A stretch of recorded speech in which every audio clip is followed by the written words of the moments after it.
Right now at 4:30, we are talking about pets who are in desperate need of loving homes. Usually when animal shelters come out with pleas to people to foster dogs, it's an emergency situation. They're maxed out, and dogs are definitely in jeopardy.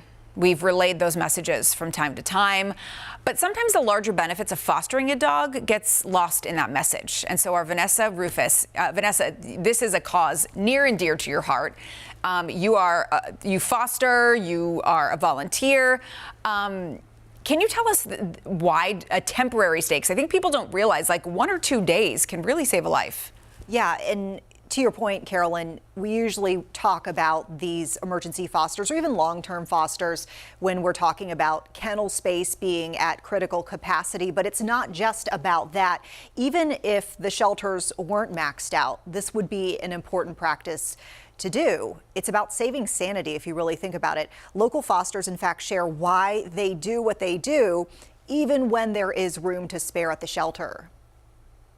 It's been 1 year since Moose found his way into Natalie Peterman's heart and home. He's just come out of his shell, and the longer that we have him and the more that I think that he has learned to trust, he just seems to become a better and better dog. But there was reasonably a time when the CMPD animal care and control pup wasn't finding his way out of the shelter. It was the sweetest thing, but if dogs were walking by his kennel or even people, I mean, he was just like going at the gate. So he looked like a vicious dog, but it was just that stress. Shelter volunteer Jennifer Younts took Moose, who was then called Romeo, away from the shelter to her home as her foster, recognizing the signs of a condition called kennel stress.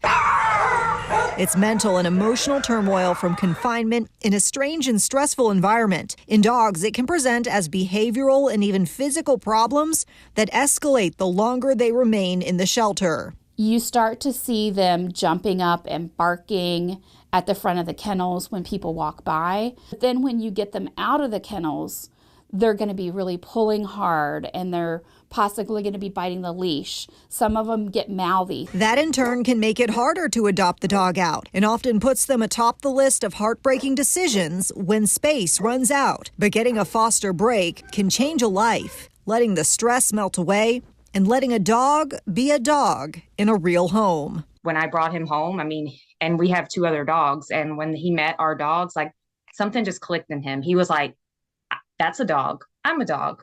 I'm going to do what these dogs are doing. And he was like, it was a perfect angel. A perfect angel that might have gone unrecognized, but now has a special place on Younts' wall of foster successes and in Peterman's pack. Oh my gosh, if Jennifer hadn't taken him, he probably would never have shown well in the kennel. I might have never selected him because of that. And that would have been horrible. Yeah, and so you see this QR code. We're just going to kind of put this off to the side at any point as I'm talking. If you want to learn more about fostering with CMPD Animal Care and Control, you can scan that with your phone. And so that's going to remain up. But I did want to talk about another benefit of fostering, and that's the ability to gather detailed notes, Carolyn, on a dog that we might not know how they are in a home otherwise. So you're actually able to relay that to a potential adopter.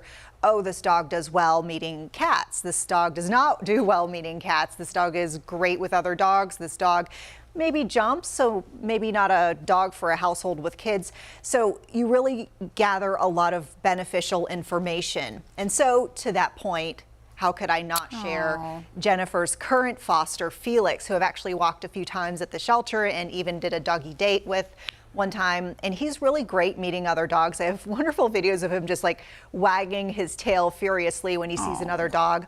But he's 2 years old.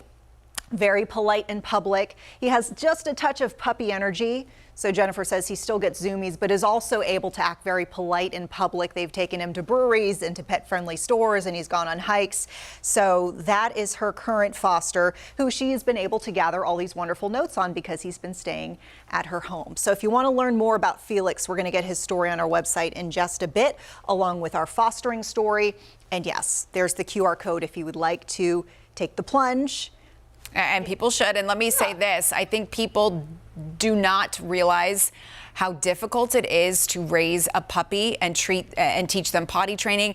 And the beauty of so many of these dogs who are sitting in the shelter waiting for their forever home, they are already house trained, they're already potty trained, they're crate trained, they're just waiting for someone to give them a shot. Well, and to your point, Felix, as Jennifer is finding out, is doing great with all of that stuff. And that's stuff that Jennifer is working on with him. Right. Until you come and get Felix and adopt him. So you've got nothing to lose. It's a win-win all the way around. Yes. Vanessa, thanks so much.